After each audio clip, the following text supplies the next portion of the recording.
Hi,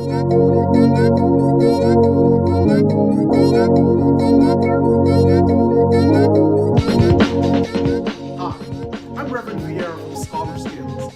Let me show you another skill that you will need to truly succeed.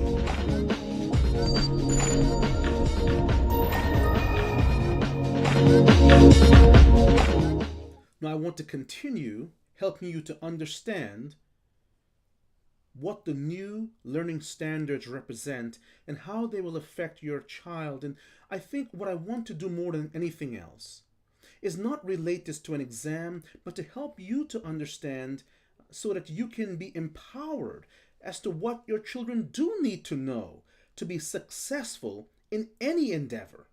And I begin with reading and the analysis of the ELA standards because, as far as I'm concerned, reading is the key to everything.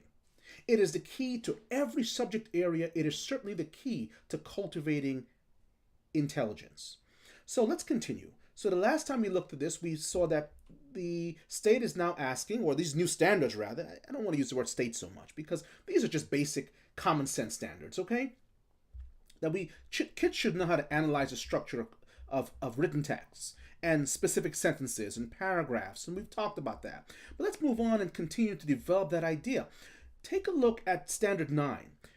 Analyze and evaluate texts, okay? So now they want children to be able to analyze and evaluate texts, and that is going to be, again, the key word for us is analyze, okay? Analyze and evaluate. So not just read, but to be able to compare, to contrast, to think deeply about the text.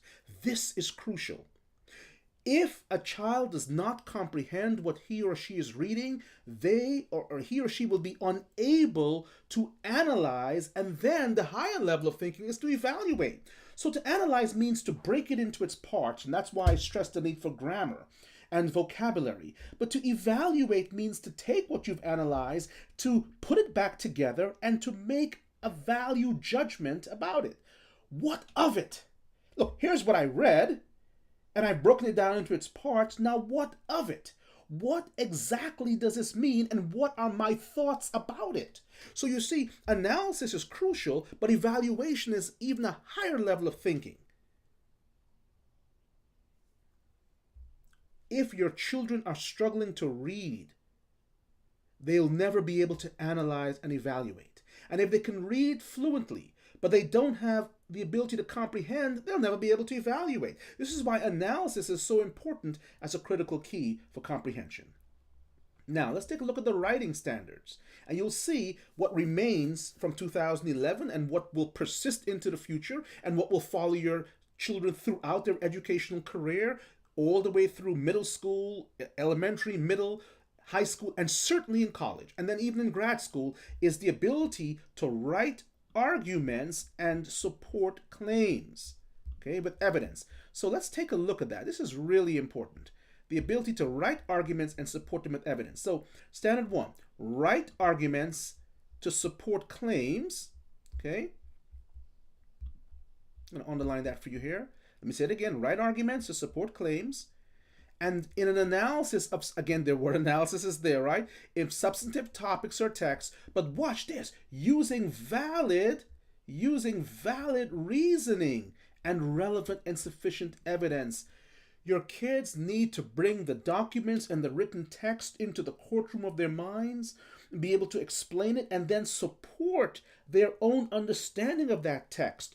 Written persuasive argumentation has now taken precedence over creative writing, and you need to pay attention to this, parents. So many schools are telling kids, oh, write and, just write creatively and express yourself. And I hear parents saying to me all the time, oh, my kids can write. You should see what they write. Okay, that's fine. I'm glad that they can express themselves creatively. That is wonderful, and all children should have an idea book and a creative diary. But when it comes to standard education and academic education, the ability to write arguments, to support claims, to write persuasively is crucial and has now taken precedence. And if you look at any exam, that's what your children are being asked to do. So now, Standard 2, write informative, explanatory text. See the word again. this phrase, informative and explanatory texts to examine and convey complex ideas and information. So you see, the whole movement in education today is towards the ability to write informatively and to read information texts. It is not about reading nice stories right now. It's about, or writing nice stories. It's about reading information and writing informatively. One more important point before I move on. Children need to know how to be able to examine and convey complex ideas. This is very important. This word complex cannot be understated. I should say it cannot be overstated. Complex means that which is difficult to understand, intricate in meaning. And if your children are not writing complexity, it's because they're not reading complex texts. You need to figure out, is my child's reading diet pablum, mush, or is it meaty, meat, complex? We'll talk more about what complex texts mean in our next study of education and English language arts.